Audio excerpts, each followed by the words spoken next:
आंधियों से कुछ ऐसे बदहवास हुए लोग जो पेड़ खोखले थे उन्हीं से लिपट गए। दिग्विजय सिंह कांग्रेस आई की पार्टी के नेता, बड़े नेता रहे हैं, चीफ मिनिस्टर रहे लगभग 15 साल, गालिबन या 10 साल रहे होंगे, मध्य प्रदेश के। उन्होंने कहा है कि मोदी जी अब जल्दी टोपी लगाने लगेंगे। मोहन भागवत तो मंदिर और मदरसा जाने लगे हैं। राहुल गांधी की यात्रा का असर बताते हुए उन्होंने बताई ये बात दिग्विजय सिंह ने, तो इस वजह से मैंने शेयर पढ़ा आपके सामने। दर्शकों, मेरा नाम राशि जहीर है और आप देख रहे हैं ऑनलाइन न्यूज इंडिया। आपको क्या शेयर पढ़ के बताया मैंने कि आंधियों से बदहवास हुए कुछ इस तरह से लोग जो पेड़ खोखले थे उन्हीं से लिपट गए। चुनाव सामने है, अब तो कोई ना कोई काम जरूर करना है। इसी पर चुटकी लेते हुए दिग्विजय सिंह ने कहा कि मोदी जी अब जल्दी टोपी पहनने लगेंगे। लेकिन इसके बारे में मैं आपको बताऊंगा, पहले खबर देख लें। अखबार लिखता है हिंदुस्तान के मोहन भागवत तो मस्जिद मदरसा जाने लगे, कुछ दिनों में मोदी भी टोपी पहनने लगेंगे। दिग्विजय सिंह ने कहा कि भाजपा इन दिनों आलोचना के लिए खासकर राहुल गांधी को इसलिए चुन रही है क्योंकि उनकी भारत जोड़ो यात्रा के 1 महीने के भीतर मोहन भागवत मदरसा और मस्जिद जाने लगे हैं। बहुत पहले मैंने आपको खबर बताई थी कि पसमानदा मुसलमान करके एक तरकश में से नया तीर निकला है, वो धीरे धीरे जमीन पर आ रहा है, वो भी मैं आपको बताऊंगा। तो कहा उन्होंने कि राहुल गांधी की यात्रा से घबरा करके मदरसे में चले गए मोहन भागवत जी, अब मोदी जी भी जल्दी टोपी पहनेंगे। ये क्या बात है, ये देख लीजिएगा।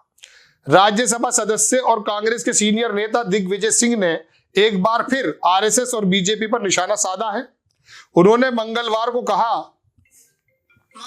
कि भारत जोड़ो यात्रा का असर आरएसएस प्रमुख मोहन भागवत पर पड़ रहा है। उन्होंने दावा किया कि भागवत को मदरसा और मस्जिद जाने पर मजबूर होना पड़ा है और कुछ ही दिनों में प्रधानमंत्री नरेंद्र मोदी भी टोपी पहनना शुरू कर देंगे।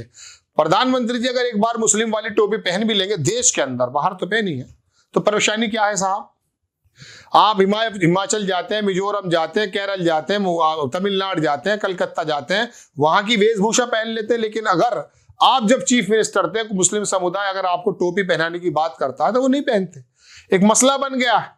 दिग्विजय को भी कोई और काम मिल जाता अगर आप टोपी पहन लेते, कुछ हो सकता है अर्थव्यवस्था की बात पूछ लेते, लेकिन टोपी तुमने नहीं पहनी है, एक मसला बन जाता। लेकिन ये एक सूचक भी है कि किसी विशेष समुदाय के करीब जाने से कहीं बहुसंख्यक समाज नाराज ना हो जाए। मोदी जी ने टोपी पहन ली, इतना छोटा जहन नहीं है बहुसंख्यक समाज का। हाँ, उसके अंदर कुकुर मुत्ते जरूर पैदा हो गए, कुछ लोग दरोगा बन गए, अंधभक्त बन गए, ये बात अलग है, लेकिन बड़ा दिल है।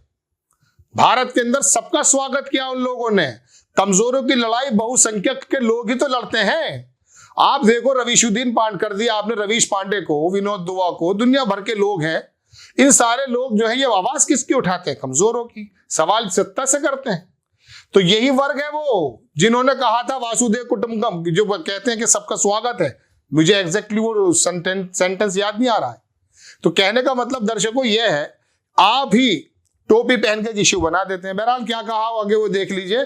दिग्विजय ने भारत जोड़ो की यात्रा आयोजन समिति के प्रमुख हैं। उन्होंने इंदौर में यात्रा की तैयारियों की समीक्षा के बीच कहा कि भाजपा इन दिनों आलोचना के लिए खासकर राहुल गांधी को इसलिए चुन रही है क्योंकि उनकी भारत जोड़ो यात्रा के 1 महीने के भीतर भागवत मदरसा और मस्जिद में जाने लगे हैं। थोड़े ही दिनों में मोदी भी टोपी पहनने लगेंगे, ये बात उन्होंने कही। हालांकि इनकी पहली बात से मैं इस वक्त से जो है सहमत नहीं हूं, क्योंकि राहुल गांधी उनको कोई मौका नहीं दे रहे हैं कि वो चुने। हाँ, वो गुजरात आ जाते तो उन्हें भरपूर मौका मिलता। अब समझ में ये नहीं आ रहा है भारतीय जनता पार्टी गुजरात के लोगों की, जो भारतीय जनता पार्टी के नेता है, जो टारगेट किस पे करें।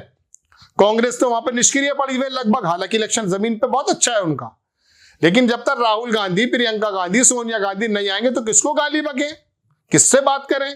उन्होंने मौका नहीं दिया। अब 22 तारीख को सुनने में आया है कि राहुल गांधी यात्रा को बीच में रोक के जाएंगे वहां, तब उनको थोड़ा मौका भी मिलेगा। लेकिन टोपी अगर पहन ले तो दिग्विजय सिंह को मौका कहां मिलेगा? हालांकि राहुल गांधी ने वो भगवा कलर की टोपी पहन ली। भगवा रंग कोई अलग थोड़ी ना है। आपने हरा, भगवा, काला, पीला, नीला यही बदल दिया है। आपने बदलते रंग तो सबको एक से लगा करते थे। हमने थोड़े दिनों पहले एक मस्जिद में नमाज पढ़ी, इमाम साहब भगवा पहने हुए थे, पूरा का पूरा चोगा अपना, उनकी पगड़ी भी भगवा रंग की थी। हमें तो कोई प्रॉब्लम नहीं हुई है। उत्तर प्रदेश के एक शहर की बात मैं आपको बता रहा हूं, दोबारा वो मिल जाएंगे इमाम साहब नमाज पढ़ते, मैं फोटो भी खींच के दिखा दूंगा आपको।